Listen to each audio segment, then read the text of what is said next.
guys, what's up? I'm Brian here doing another video for you guys, and this time we are taking a look at Slug from Transformers Age of Extinction, the Generations, I guess, Voyager class lineup. He is a wave mate of Drift, and I gotta say, this figure is pretty tall for a Voyager class toy in his alt mode. If we're going to compare it, I've got the Deluxe class Drift, and he's taller than Drift using the head, which is appropriate. He is a, I guess, Bronchiosaurus type thing. I'm not sure if he is a... What? I'm not sure if he is exactly a Bronchiosaurus, but there's that. I'm kind of rusty on my dinosaurs. There's Drift to compare him, and I think that looks very good. I do like that. And as well, for a modern size comparison, I have Chrome Dome, which fell over because he's drunk. And there we go. So you have that. Anyways, this guy is pretty cool, in a sense. Not sure if I recommend him to kids, though, because of the transformation. However, with that said, I think that this looks like a lot of fun. First up, you got all these spikes on the toy, which is just hilarious. I love the red spikes coming off the back here. I think the red and gray really work. This is pretty much the only retail Dinobot that had a closer paint scheme to what he would look like on screen, and this character didn't even show up on screen, so I find that hilarious. I also find hilarious that there's an exclusive version of Slug out there that's more of the classic Dinobot color scheme with the gold and red, and all I'm thinking is, that's just this in gold.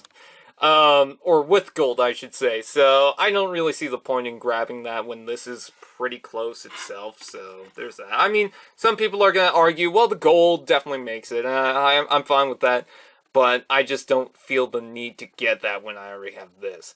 Also, love the weapons on the top here. I know some people are not going to love these little weapons, but I find it hilarious. It reminds me of Dino Riders. And I just think these are awesome. I love it. On a Bronchiosaurus, dinosaur metallic robot has little lances on it. That's cool. Actually, not little. These are pretty big. Now, you don't need this peg. You can also just plug it like so, which I don't know why they decided to do this, though. Maybe to give it more articulation, but that's fine itself. Why does it need that? Unless it's trying to protect the head? But, I don't know. I'm not really complaining too much because when you pop those off, they kind of form arm guards, but they also kind of don't. And also, these sections of the blades are hollow. So, should you turn it this way? I don't know. But, they're there. You can plug stuff on the side of that, so that's good. It's just whatever. Also, it gives you another option to plug on the weapons if you want it like that. For the hands in the robot mode. I think that's pretty cool too, but usually I just plug it like that. So with that out of the way, the reason why I don't recommend this to kids really is the transformation, unless they're pretty advanced, but if you're talking like a 3-year-old, I would get the 1-steps or something, because this guy is pretty complex. You can also detach these little bits of armor if you want to do that, but I think that, like, that looks pretty good, but I just like the red bits of armor personally, but some people are not going to like that because there's no detail in them. As far as the paint, it's just all red. But there's that. Also, you get little bits of blades on the back legs. That's adorable. You get some Autobot logos on the front here, which is pretty cool. And lots of articulation in the neck. You get a joint here, and this feels like a ball joint. It's a mushroom joint, but it also moves a little forward and back, so you got that. It rotates like so. You got hinge, you got mouth. So you got some pretty good articulation. Just keep in mind when you rotate that forward that this will want to move forward with it. And for the transformation, what you want to do, because I've seen people try to transform this, bring this down, and they hold the neck and bring that down. And I've gotten that to work just now, but usually it sticks up. So what I like to do is I like to bring the neck down like that, and then bring the neck up, and just move that a little further back than I want it, and then just move that forward just to make sure that sticks into place. Also, nothing really tabs in the body for this section, so it's easy to move out of place, but I guess that also works. It gives them a different posing feature if you want, so there's that. With that out of the way, my only huge complaint for this toy is these little knobs, but I understand why they're there. So I like the beast mode. I think this looks pretty cool. I love the paint, I love the spikes, I love everything about this. This is very cool. Kind of makes me want this guy in the movie, but I see why he was not in the movie, but I do like this. So with that out of the way, let's go ahead and transform it. I love the giant arms with the little arms on the back. They do move in herds. Alright, so with that out of the way, let's go ahead and transform it. I'm loving this. So the transformation is pretty complex, and in some respects is more difficult than, or just as difficult as the Optimus Prime. There is clearly less steps in this, but at least for the Optimus Prime, I know where everything is going. With this guy, I'm kind of like, where do the legs go? Do I turn them around? Did I turn them around right? I don't know what everything does. It's mainly the legs that drive me nuts, so just, you gotta watch out for this. I might get some stuff wrong. Anyways, open that section up. So far, everything goes well. And separate the legs, or separate the tail, I should say. Already messed up. And rotate this down and around, like so. Just to get that out of the way. And let's actually start working on the legs. So rotate the tail around and flip that down. And the tail will move in front of itself, but I don't mind that. In fact, I think that's a pretty good look. Next, what you want to do is take this armor bit and open it up as much as it will. Don't try and tear it, but open it up and bring down the foot. And, oh, actually what you want to do is, I'll try and zoom into this. You want to take the robot mode foot and bring that down. Then take the dinosaur foot and bring that down and make sure this red section is inside or outside like that. Then rotate this around like so. And get this to tab in. Oh god.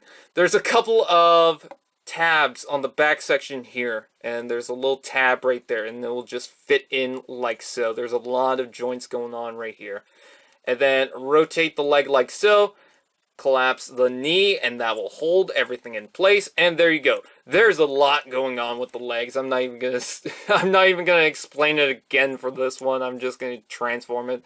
But there's a lot going on with the legs that I really enjoy, but I feel like kids are not gonna enjoy that. It's much easier to go into robot mode than it is the dinosaur mode.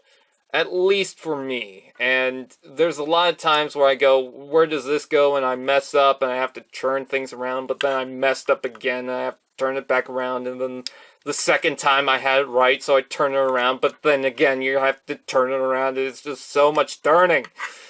Anyways, next what you want to do is take the head and bring that down and try to bring up this rubber piece like so. And bring the head, actually, no, rotate the neck like so, and bring the head down all the way, like so. And you can also bring this section down like so. Next, what you want to do is pop this out and forward, and as you do that, bring down this section like so. Make sure that gets out of the way. And then there's another joint inside here. I'm not sure how well I'm showing that. That will also bend. And be careful on that. It is some pretty tight joints. So just do that. And then this section into here, you want to rotate the waist and collapse this entire section like so. And it's not a strong connection, but it will hold. And just straighten everything out. Rotate the arms like so. And bring out the fist. Now, what's cool about the legs is or I should say the arms, is there's a lot you can do. First up, what I like to do is take these red bits and fold them back like this. Second, what else you can do is bring out these shoulder bits, which I like to do just a bit. They don't have to go out all the way, but I like leaving them out just a bit. And another thing you can do is this entire section will move forward like that. You can see it click into place once you bring down the hand. And then the foot itself will also move too. So there's a lot you can do to change that up, which I really do appreciate. And there is the robot mode. And he is... I'm blown away. I had this guy on the shelf for the longest time, didn't really concentrate on him, and I just brought him down for the review. Didn't really get a good look at the robot mode, just tried to quickly go back into the dinosaur mode. Now looking back at it, this is gorgeous. This is just beautiful. This is nice. This is really good looking. He has a strong presence to him. And he's got a lot of character to him. First up, he's got a different head than a lot of the other Dinobots. A lot of the other ones, they have a clean looking head besides Grimlock. And this one does something different. It almost looks like his mouth is completely not there, but he also looks like he's got a beak for a mouth, which reminds me of Grimlock from the movie, so I do like that. But he's also got this kind of Poseidon type, Atlantis style or Night style head to him, which I really do like. I don't know, just something about the fins in the back here just reminds me of like some ocean warrior type thing or something like that. I don't know how to describe it. But he's got a lot of detail. He's actually got some red inside here. I know I say actually a lot. But some pretty nice paint applications. It's pretty broken up. It's got mostly black inside here, but I really like the look of that.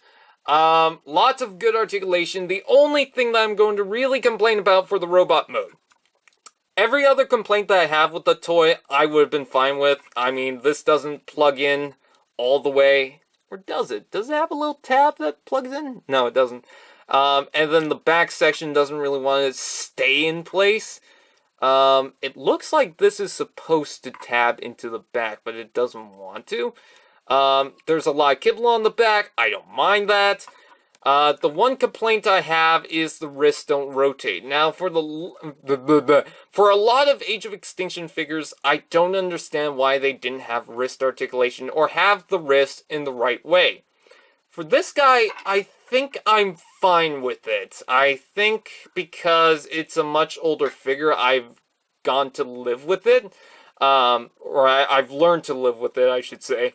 But, I don't know, I feel like the wrist should have been like this. But then again, if it was like this, and you had the weapon like that, it wouldn't show off that detail on the side there, which I really like. So, I guess it works out. You also get waist articulation, which is very nice. Ball joint in the head. Rotation here, you get rotation here, you get an elbow, you get the joint right up here. A little bit of wrist articulation. You also get this, and you can move the tail out of the way and whatnot. You get out and in, you get rotation, you get knee. Doesn't go too far, but you get knee. And then you get some foot articulation, so that's pretty good. He almost has like a barbarian look to him, and I love that. Now you can take the weapons, you can open these up, and you can plug them onto the back like so. So I guess that's why it has that bit, so you can have that on the back. But I mean, come on, I'm going to use them as lances. Unless you don't like the fact that his wrist is positioned in that way with the joint. But I do like these weapons as handheld weapons, so I usually just leave them like that. They're huge weapons. So with that out of the way, let's do a size comparison with this guy. I've got the Drift figure, and he's a little shorter than Drift, which I'm fine with. I'm perfectly alright with. And then with Chrome Dome, I think he looks pretty fair compared to him. So with that out of the way, I do like... Actually, let's do one more size comparison, because I just reviewed him. Let's also review him, or, sorry, compare him next to Scored. And I think that's pretty good too. So with that out of the way, I thank you guys for watching. Do I recommend him? Yes, I do. I think he's a very good Dinobot. Yes, he was not in the movie, but I gotta say, if you can get one figure that was not actually featured in the movie, like if you're a collector that only collects, the characters that are in the movie, I would say if you want to get one extra figure, this is the one to get. Because this guy is very good looking. So with that out of the way, I thank you guys for watching. Please like, comment, share, subscribe, and all those fun doodads. And I'll see you guys next time.